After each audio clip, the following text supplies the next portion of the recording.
Cabin mate 24 hours study hall and work space mobile app download చేసుకుని ఇప్పుడే మీ cabin book చేసుకోండి. నమస్తే, నేను Keshav. Welcome to Suman TV. ఆంధ్రప్రదేశ్లో డిప్యూటీ సీఎం అటవీ శాఖ మంత్రిగా ఒక కీలక ఆదేశం ఇచ్చారు. దీని ప్రకారం మాజీ మంత్రి పైన, ఆయన కుటుంబ సభ్యులపైన కేసులు పెట్టక తప్పని పరిస్థితి ఏర్పడుతుంది. అటవీ భూములు, ప్రభుత్వ భూములు ఆక్రమించుకుని మరీ ఫామ్ హౌస్లు కట్టుకున్నారనేది ప్రధానమైనటువంటి ఆరోపణ.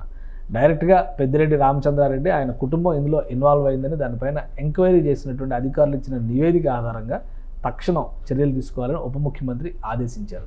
అసలు ఏం జరుగుతుంది, ఏ వ్యవహారంలో ఈ చర్యలు తీసుకోవాల్సిందిగా ఉప ముఖ్యమంత్రి ఆదేశించారు, విశ్లేషించేటువంటి ప్రయత్నం చేద్దాం. మనతో పాటు అనలిస్ట్ శ్రీనివాస్ గారు.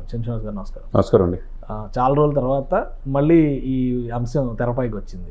ఆల్మోస్ట్ ఒక 4-5 నెలల క్రితం చర్చకు వచ్చింది, అప్పుడు పెండింగ్లో ఉంది. సో ఇప్పుడు విజిలెన్స్ ఎంక్వైరీ ఇవన్నీ కూడా కంప్లీట్ అయ్యి రిపోర్ట్స్ వచ్చినాయి. క్రిమినల్ కేసులు పెట్టండి డైరెక్ట్గా అని చెప్పని ఆదేశించారు అన్నారు. ఏంటి అసలు, ఏం కేసు, ఏం జరిగింది? ఈ పరిణామాలను చూస్తుంటే వైసీపీకి ముఖ్యంగా పెద్దిరెడ్డి రామచంద్రారెడ్డి పైన ఒక పెద్ద దెబ్బగానే భావించాలి. నెంబర్ టూ అంతే కదా. సుప్రీంకోర్టు దాకా వెళ్ళాడు వాళ్ళ అబ్బాయి, ఎంపీ, నేను ఎమ్మెల్యే. వీళ్ళదే ఒక సామ్రాజ్యంగా చిత్తూరు జిల్లాలో వెళ్తున్నారు కొన్ని దశాబ్దాల నుంచి. కాకపోతే కష్టపడి ల్యాండ్ సంపాదించుకొని కట్టుకునేది వేరు, అన్యాయంగా భూములు, అటవీ భూములు, ప్రకృతి రమణీయతకు మారుపేరున్న ప్రాంతంలో ఎవరు మనం ఏం చేసినా కరెక్ట్ అనే ఉద్దేశంతో ఆక్రమించుకొని ఫామ్ హౌస్లు కట్టుకుంటూ ఉంటే గత 5 సంవత్సరాలు ఇష్టానుసారంగా వ్యవహరించారు అంతే. కాబట్టి మీరు అన్నట్టుగా గత 3 నెలల క్రితం ఈ ప్రభుత్వం వచ్చిన తర్వాత ఈ ఆరోపణల రూపేణ ఆదేశాలు జారీ చేశారు. ఎందుకంటే కన్సల్ట్ శాఖ మంత్రిగా చూసాం మనం, సరస్వతి భూముల్లో కూడా స్వయంగా డిప్యూటీ సీఎం గారు విజిట్ చేశారు. గతంలో ఎవరు కూడా ఆ ప్రయత్నం చేయాలి, మంత్రులు స్వయంగా వెళ్ళి విజిట్ చేయడం. ఇది జగన్మోహన్ రెడ్డి గారి మీద ఎలిగేషన్స్ వచ్చింది. తర్వాత సజ్జల రామకృష్ణారెడ్డి కడప దాని మీద ఎలిగేషన్స్లో విచారించమన్నారు. ఇక్కడ ముఖ్యంగా అటవీ శాఖ మంత్రి కాబట్టి యాజ్ అ డిప్యూటీ సీఎంగా విచారించండి. ఎవరి మీద ఉన్న పెద్దిరెడ్డి అయినా ఎవరైనా ప్రభుత్వ ఆస్తులు స్వాధీనం చేసుకోవటం, ప్రభుత్వ భూములు స్వాధీనం చేసుకోవటం, కొండలు, కోనలు, గుట్టలు ఏది వదలలేదు కదా సార్. అంటే ఇప్పుడు ఇది అసలు మొత్తం ఫామ్ హౌస్ అని కూడా అనలేదు, ఫారెస్ట్ హౌస్ అనాలనుకుంటున్నాను. ఫారెస్ట్ హౌస్ అడవి మధ్యలో కొండ మీద దానికి నేరుగా రోడ్ వేయించుకొని ఇవన్నీ ఇప్పుడు క్రిమినల్ కేసులు పెట్టమన్నారు. ఏం చేస్తారు? క్రిమినల్ కేసులు పెడతారు, ఏదైనా కానీ సెక్షన్లో బుక్ చేయడం అనేది కామన్. అరెస్ట్ చేస్తారా? డెఫినెట్ చేసే అధికారం ఉంటుంది. ఎందుకంటే విజిలెన్స్ అండ్ ఎన్ఫోర్స్మెంట్ వీళ్ళంతా క్లియర్ కట్గా ఇక్కడ డివేట్ అయ్యింది, అన్యాయంగా ఇచ్చేశారు, అక్రమంగా తెలిసి కూడా చేశారు. బాధ్యతాయుత గల మంత్రి గారికి ఆయన సాక్షాత్ అటవీ శాఖ మంత్రి చేశాడు. అటవీ భూములు అనేది తెలియదా? దీనికి సహకరించిన వాళ్ళు కూడా చర్యలు తీసుకోమన్నారు. ఇక్కడ అటవీ శాఖ చేశారు కాబట్టి ఆయన సద్వినియోగం చేసి ఎక్కడో సద్వినియోగం చేసుకున్నారు. చేసుకుంటే ఇప్పుడు ఈ ప్రభుత్వం వచ్చింది, భూములు ఎప్పుడు లేని విధంగా అంటే ప్రతి కలెక్టరేట్ ఆఫీసులో 70% భూములు ఆక్రమించుకున్నారు అన్యాయంగా అని చెప్పి ఉన్నాయి, ఫిర్యాదులు ఉన్నాయి.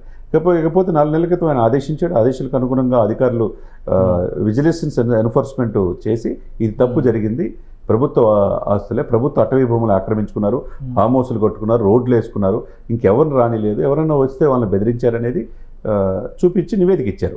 ప్రభుత్వానికి ఇచ్చినట్టే డిప్యూటీ సీఎంకి ఇస్తే కన్సల్ట్ మంత్రిగా అటవీ శాఖ మంత్రిగా ఈయనకు వచ్చింది. ఇమ్మీడియట్గా క్రిమినల్ కేసులు ఫైల్ చేయమన్నాడు. ఒకటి తప్పు చేసినందుకు, ప్రభుత్వ ఆస్తులు ఇది చేసుకున్నందుకు క్రిమినల్ కేసు ఫైల్ చేస్తారు. అటవీ శాఖ వైల్డ్ లైఫ్ యాక్ట్ ఉంటుంది, అటవీ యాక్ట్ కింద కూడా ఇంకో కేసు ఫైల్ చేస్తారు. ఇది ఊహించిన పరిణామం. ఒకవైపు ఏమో మనం చూసాం, నిన్నగాక మొన్న ఒక్కొక్కటి కేసులు ఎట్లా వస్తున్నాయో, లిక్కర్ స్కామ్ ఏ విధంగా మెడకు చుట్టుకుంటుందో మనం చూసాం. మిథున్ రెడ్డి వెళ్ళాడు, ఆయన అరెస్ట్ కాకుండా ఉండడానికి ఆయన సిట్ విచారణకు కూడా వెళ్ళాడు. ఇంకా ముందస్తు బెయిల్ మీరు చెప్పినట్టు వేయలేదు. కసిరెడ్డి అన్ని చెప్పినట్టున్నాడు. ఇకపోతే మైనింగ్ ఒకవైపు, శాండ్ ఒకవైపు, ఇప్పుడేమో అడవులు. ఈ అడవులు వద్దు వచ్చింది.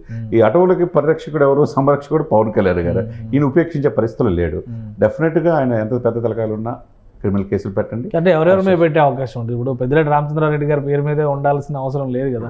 సో ఆయన కుటుంబ సభ్యులు, ఆయన కుటుంబ సభ్యులు ఎవరున్నా దీంట్లో ఎవరి పేరు మీద ఉంది, ఎవరు బినామీ మీద ఉందా, ఒక కుటుంబ సభ్యులు వాళ్ళ భార్య మీద ఉందా, పిల్లల పేరు మీద ఉందా, డెఫినెట్గా దీంట్లో వాళ్ళు చెప్తే మీరు ఎవరు పెట్టమన్నారు, ఎవరు మీ పేరు మీద రిజిస్ట్రేషన్ చేయించుకోమన్నారంటే డెఫినెట్గా చెప్తారుగా. పెద్దిరెడ్డి పేరు డెఫినెట్గా వస్తుంది. కాబట్టి ఇన్వాల్వ్మెంట్ అనేది ఉంటుంది. క్రిమినల్ కేసు ఫైల్ చేస్తారు. అవసరం వేస్తే అరెస్ట్ చేసినా ఆశ్చర్యపడాల్సిన అవసరం లేదు. దీనికి తోడు ఆయాంలో 5 సంవత్సరాల ఆయంలో వీళ్ళకి ఈ అటవీ భూముల్ని అక్కడ షెడ్ ఏర్పాటు చేసుకొని ఫామ్ హౌస్లు కొట్టుకోవడానికి, రోడ్లు వేసుకోవడానికి అన్ని డీవియేట్ అయ్యి పర్మిషన్స్ ఇచ్చిన అధికారుల మీద కూడా కేసు ఫైల్ చేసామన్నారు. Okay okay. అంటే ఇంకెవరు కూడా ఇక తప్పు చేయాలంటే భయం రూల్ వైలేషన్ చేసినందుక వైలేషన్ చేసినందుకే. ఇప్పుడు అటవీ యాక్ట్ ఉంటుందండి, అటవీల సంరక్షణ, ల్యాండ్ యాక్ట్ ఉంటుంది, రెవెన్యూ యాక్ట్, ఇవన్నీ ఉంటాయి కదా. మరి డివేట్ చేసి అప్పుడున్న మంత్రి గారికి ఆ ప్రభుత్వానికి బాసటగా నిలబడి అన్ని పర్మిషన్స్ ఇచ్చిన వాళ్ళు కూడా నేరస్తులే కదా. కాబట్టి వాళ్ళు కూడా ఫైల్ చేసేసి క్రిమినల్ కేసు పెట్టమని చెప్పి అటవీ శాఖ మంత్రిగా నిన్న ఆదేశాలు ఇచ్చారు. అతి త్వరితగతిన రేపు ఎల్లుండో వీళ్ళ మీద క్రిమినల్ కేసులు ఉంటుంది, అవసరమైతే అరెస్ట్ చేసినా ఆశ్చర్యపడాల్సి. కానీ ఒకటంటే మదనపల్లి ఎంఆర్ఓ ఆఫీస్లో జరిగిన ఫైర్ యాక్సిడెంట్ గురించి లేదా ఫైల్ ధ్వంసం అయిపోయింది, ఆ ఫైల్ ధ్వంసం గురించి ఎక్కడ ఇంతవరకు యాక్షన్ కనపడలేదు. ఇంకా అది ఎంక్వైరీలో ఉంది అని అంటున్నారు. అట్ట అనుకుంటే క్యాష్ ఇప్పుడు ఇది చాలా స్పీడ్ గా వచ్చినట్టుగా అనిపిస్తుంది. 3 months ఎంక్వైరీ తర్వాత మీరు అన్నట్టు ఇది 3-4 నెలల క్రితం జరిగింది. 5 నెలల క్రితం ఇంకోటి జరిగింది. సాక్షాత్తు డిప్యూటీ సీఎం గారు ఎక్కడో నేపాల్లో ఇదైపోయింది, ఇక్కడ చెక్ పోస్టులన్నీ ఆపేశారు. పెద్దిరెడ్డి, మిథున్ రెడ్డి, రామచంద్రారెడ్డి రెండు పేర్లు కూడా చెప్పాడు ఆయన. అక్కడ కూడా తెప్పిస్తున్నాం లారీలు అన్నారు. మరి అదేమైందో కూడా ఇప్పుడు తెలియాలి దాంతోపాటు. కాబట్టి ఇదేందో విచారించడమే కాకుండా డెఫినెట్గా ఆధారాలతో సహా చూపించి వాళ్ళ మీద క్రిమినల్ కేసులు ఫైల్ చేయాల్సిన అవసరం ఉంది. చట్టం దృష్టిలో ఎవరైనా సమానలే. ఇష్టానుసారంగా 5 సంవత్సరాలు అంటే ఇదంతా పక్క ఆధారాలతో చేస్తున్నారా మళ్ళీ, లేదంటే రెడ్ బుక్ రాజ్యాంగం అమలు చేస్తారా? ఇది రెడ్ బుక్ పరిధిలోకి రాదు. ఆధారాలు సార్. చట్టం దృష్టిలో ఏంటంటే అది పోలీసులకు కావచ్చు, కోర్టులకు కావచ్చు, సాక్ష్యాలు కావాలి. ఇక్కడ రెవెన్యూ రికార్డ్స్, అటవీ యాక్ట్ ఇవన్నీ కూడా ఉన్నాయి కాబట్టి ఆక్రమించుకుంది క్లియర్గా ఫొటోస్తో సహా, ఏరియల్ సర్వే, తర్వాత డ్రోన్స్ డ్రోన్ సర్వే కూడా చేశారు. ఈ శాటిలైట్ కూడా క్లిప్స్ కూడా తీసుకున్నారు. కాబట్టి ఏ విధంగా చూసుకున్నా ఇది ఆక్రమించుకున్నారు అనేది తేలింది కాబట్టి ఇప్పుడు క్రిమినల్ కేసుకి ఆయన ఆదేశాలు ఇచ్చారు. రైట్, థ్యాంక్ యూ శ్రీనివాస్ గారు. ఇది క్రిమినల్ కేసులు పెట్టడమే కాదు, అరెస్ట్ దిశగా వెళ్లే సంకేతాలు చాలా స్పష్టంగా కనిపిస్తున్నాయి. ఫారెస్ట్ ల్యాండ్స్కి సంబంధించి, ప్రభుత్వ భూములకి సంబంధించి, అక్కడ ఉన్నటువంటి బుగ్గమఠం భూములకు సంబంధించి కూడా ఆక్రమణలు జరిగాయని చెప్పని విజిలెన్స్ ఎంక్వైరీలో తేలింది. ఆ నివేదికని ఉప ముఖ్యమంత్రి పవన్ కళ్యాణ్కి అందజేశారు. దాని ప్రకారం క్రిమినల్ చర్యలు తీసుకోవాలంటే ముందుగా పెద్దిరెడ్డి కుటుంబమే దోషిగా నిలబడాల్సినటువంటి పరిస్థితి వస్తుంది కాబట్టి ఖచ్చితంగా అరెస్టు జరుగుతుందని చంద్ర శ్రీనివాస్ గారు విశ్లేషిస్తున్నారు. ఇది special discussion. Keep watching. Suman టీవీలో మీ పర్సనల్ అండ్ బిజినెస్ ప్రమోషన్స్ కోసం కింది నెంబర్కి కాంటాక్ట్ చేయండి.